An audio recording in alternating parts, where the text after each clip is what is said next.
আসসালামু আলাইকুম আরহামাতুল্লাহি ওয়া বারাকাতুহু। আপনারা দেখতে পাচ্ছেন সকলকে জুম্মার নামাজের পরে পবিত্র তাবারক মোবারক খাওয়ানোর জন্য বসিয়ে দেওয়া হয়েছে। এই তাবারকটা খাওয়াচ্ছেন প্রতাপপুর দরবার শরীফ পীর আল্লামা খালেদ হুসাইন মদ্দাদিল্লাহিল আলী এবং পীরজাদা সৈয়দ রুহুল আমিন ভাইজান। এটা দেখতে পাচ্ছেন মসজিদ, কত সুন্দর মসজিদ, মাশাআল্লাহ। প্রতাপপুর দরবার শরীফ বিদেশি স্টাইলে মসজিদটা করা হয়েছে। প্রতিটা দরবারের এক একটা বৈশিষ্ট্য আছে। এই দরবারের বৈশিষ্ট্য সবই মুজাদ্দেদুজ্জামান আলা হযরত দাদা পীর রহমাতুল্লাহ আলের মত পথ অনুযায়ী চলেন। ভারতবর্ষে যত আছে হক্কানি দরবার আছে তার মধ্যে এই প্রতাপপুর দরবার শরীফও ফুরফুরা শরীফ মুজাদ্দেদুজ্জামান আলা হযরত দাদা পীর রহমাতুল্লাহ আলের মত পথ আদর্শ মেনে চলে। এই লোগোটা আইমাল লোগো। ইনি যে একটা সংস্থা চালায় অরাজনৈতিক সংগঠন এবং রাজনৈতিক এখন করে স্বীকৃতি দেওয়া হয়েছে সেই সংগঠন আইমাল লোগো।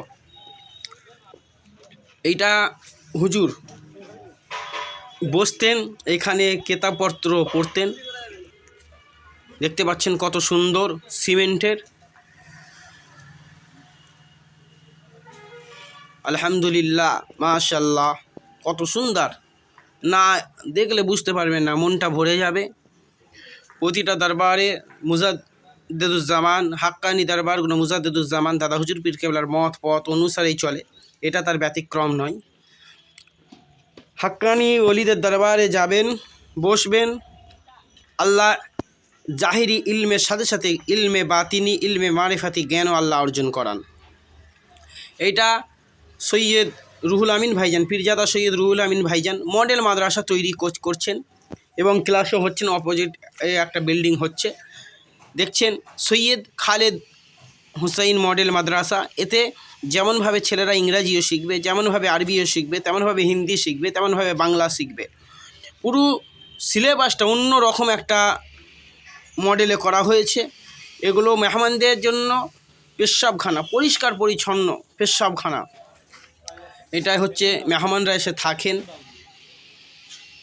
আর একটা সুন্দর দৃশ্য দেখেন, এটা হচ্ছে রঙিন মাছ, কালারিং মাছ। প্রতিটা জিনিসের একটা রুচিসম্মত বলে জিনিস আছে। সত্যি রুহুল আমিন ভাইজানের রুচিসম্মত জিনিস দেখলে অবাক করা বিষয় লাগে। দেখছেন কত সুন্দর মাছ, কত সুন্দর লাগছে মাছগুলোকে। না দেখলে বিশ্বাস করতে পারবেন না নিজে চোখে। ভাইজানের একটা 3D গার্ডেন বাগান ছিল, এই মুহূর্তে বাগানের ফুল গাছগুলো সব হয়ে গেছে, শীত পড়ছে, আবার সুন্দরভাবে তৈরি করছে।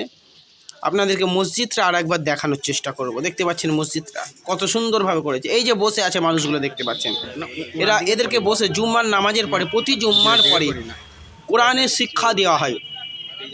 প্রতিটা দরবারে এক একটা করে পীর মুরিদানির বৈশিষ্ট্য দেওয়া হয়। ইনাদেরকে জাহিরি শিক্ষার জন্য কোরআন শরীফটা শিখাচ্ছেন। বুঝতে পাচ্ছেন, কোরআন শরীফটা শিখাচ্ছে, কত সুন্দর দেখতে পাচ্ছেন। কোরআন শরীফ শিখাচ্ছে জুম্মার নামাজের পরে, প্রতি জুম্মার পরে ফ্রিতে কোরআন তালিম দেওয়া হয়। প্রতি সপ্তাহে যে মানুষগুলো আসে, এই সপ্তাহে কি শিখলো, আগামী সপ্তাহে আবার আসবেন, আবার আগামী সপ্তাহে তাবারক নিজের পয়সায় খাইয়ে আবার কোরআন শিখানো হয়। আপনারা যাবেন, প্রতি সপ্তাহে যাবেন। আল্লাহ চাই প্রতি সপ্তাহে একবার করে পড়ে পড়ে, আল্লাহ চাই ইলমের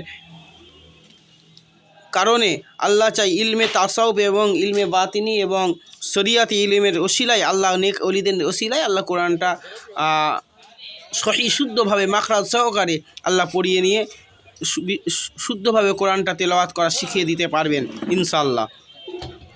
আরেকটা দেখাবো, পাশে আরেকটা বাগান হচ্ছে, নতুন রূপে সাজাচ্ছে, 3D বাগান। এটা দেখতে পাচ্ছেন ভাইজানের নতুনই বাগান, নতুনভাবে করছেন। ফুল গাছ লাগিয়েছে, নতুন নতুন চারা লাগিয়েছে ইনশাআল্লাহ। প্রায় শীতের মাঝ লগ্নে, মাঝ সময়ে আমরা পরিপূর্ণ ফুল গাছে ভরা দেখতে পাবো।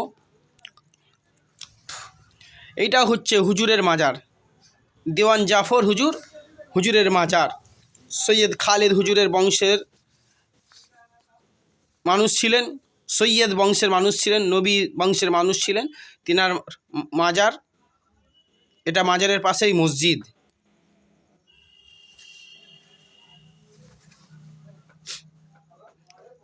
এটা হচ্ছে মাজার, বুঝতে পাচ্ছেন। আপনারা কত সুন্দর অলিদের মাজার, আসবেন জিয়ারত করবেন সব এহসানির উদ্দেশ্যে।